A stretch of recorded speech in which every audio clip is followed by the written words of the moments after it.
Pembelajaran pada minggu ketiga ini dilakukan seperti biasa, yaitu melalui WhatsApp group.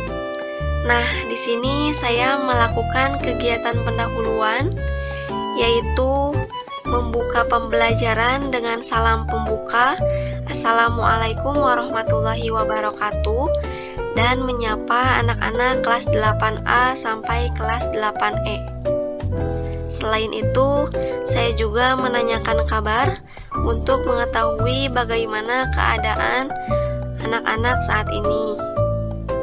Nah, selanjutnya yaitu saya mengajak anak-anak untuk berdoa terlebih dahulu dengan membaca basmalah bersama-sama. Bismillahirrohmanirrohim. Untuk itu di sini sudah ada siswa yang merespon, memberitahukan bahwa keadaannya yaitu baik-baik saja. Setelah itu saya membagikan link daftar hadir yang bisa diakses oleh siswa. Nah, setelah itu saya juga menanyakan terkait materi pada pertemuan sebelumnya. Dan di sini sudah ada yang menjawab, yaitu Bagas, Karisa, dan juga Najwa, bahwa materi pada pertemuan sebelumnya yaitu tentang menentukan posisi pada bidang kartesius. Setelah itu saya juga memberikan apresiasi kepada Bagas, Karisa, dan juga Najwa dengan memberikan emot bintang. Setelah itu, anak-anak diminta untuk menyimak video pembelajaran yang telah saya buat pada video pembelajaran. Peserta didik dapat menggunakan bidang koordinat. Assalamualaikum warahmatullahi wabarakatuh. Untuk pertemuan kali ini kita akan membahas tentang koordinat kartesius, yaitu memahami posisi garis dalam sistem koordinat. Nah, tujuan pembelajaran materi ini, yang pertama, peserta didik dapat menggunakan bidang koordinat kartesius untuk menentukan posisi garis terhadap sumbu X dan sumbu Y dengan tepat. Nah, untuk yang kedua, peserta didik dapat menyelesaikan masalah yang berkaitan dengan kedudukan garis dalam bidang koordinat kartesius dengan tepat. Nah, mari kita bahas untuk yang pertama, yaitu garis sejajar dengan sumbu X dan tegak lurus dengan sumbu Y.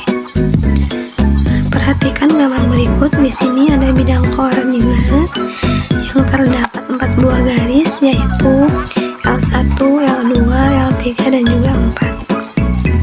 Nah, perhatikan di sini bagaimana kedudukan garis L1, L2, L3, dan juga L4 terhadap sumbu X dan sumbu Y adalah sejajar dengan sumbu X dan tegak lurus dengan sumbu Y.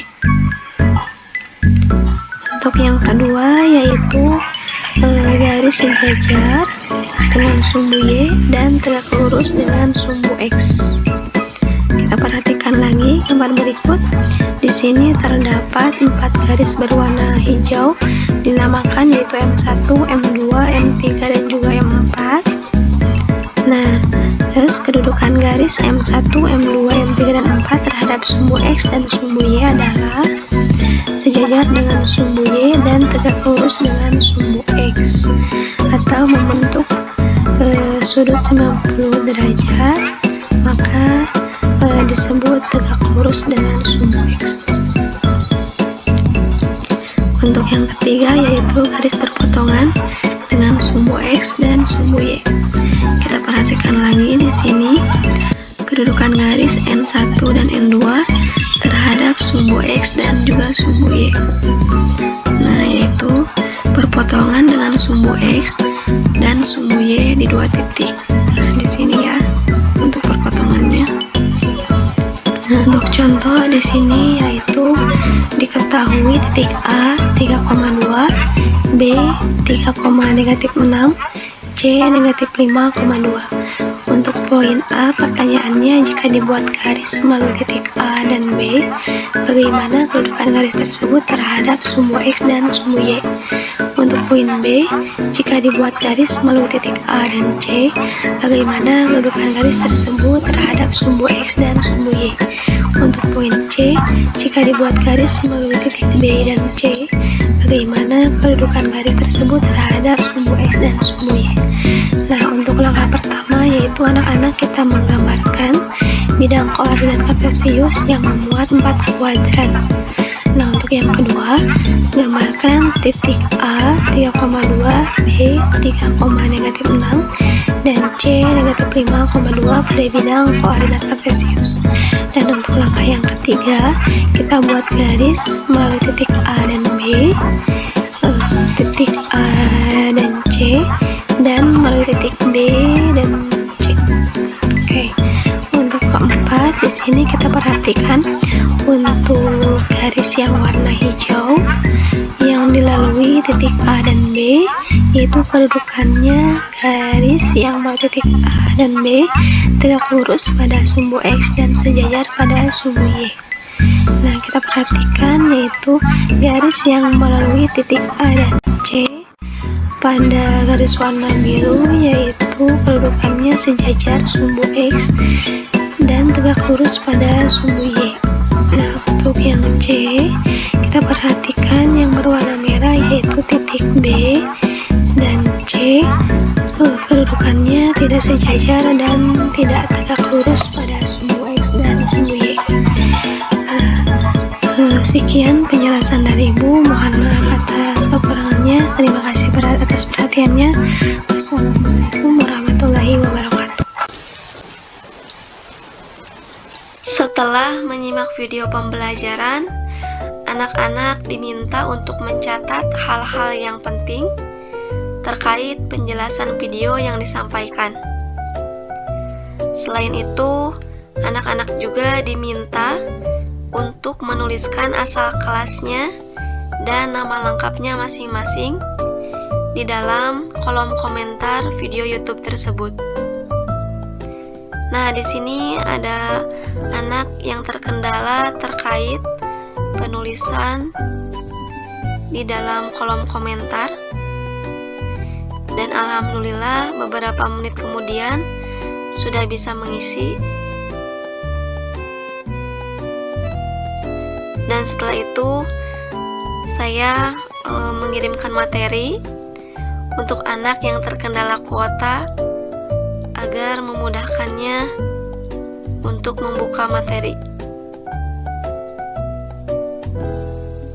Nah, setelah itu anak-anak diminta untuk mengerjakan LKPD yang telah saya berikan. Dan apabila anak-anak yang tidak mengumpulkan, berarti dianggap tidak hadir. Dan sebagai penilaian juga terhadap kedisiplinan dan tanggung jawab. Setelah itu, saya di sini memberikan apresiasi kepada anak yang sudah mengumpulkan tugasnya, yaitu baru ada 9 orang, dan mengadakan penutupan dengan mengucapkan terima kasih kepada anak-anak yang sudah menyimak dan merespon dalam pembelajaran, dan mengucapkan wassalamualaikum warahmatullahi wabarakatuh. Di sini ada beberapa siswa yang sudah mengumpulkan tugas, di antaranya Rizky, Revi, Farhan, Karisa, terus Adani, Rezka, Rizky, Randy, ada Latisa. Di sini Latisa bertanya terkait tugas yang kurang dimengerti. Nah, saya di sini menjelaskan kembali materi yang tidak dimengerti oleh Latisa.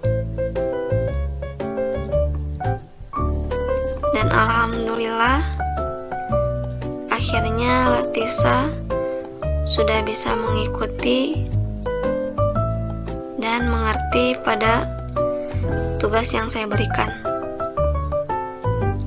Saya juga ada Najwa, Santi, ada Davi,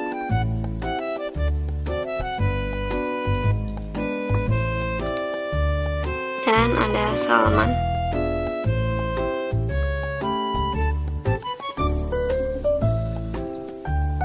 Nah, alhamdulillah untuk pembelajaran minggu ketiga ini berjalan dengan lancar, dan semoga untuk pertemuan berikutnya bisa berjalan juga dengan baik.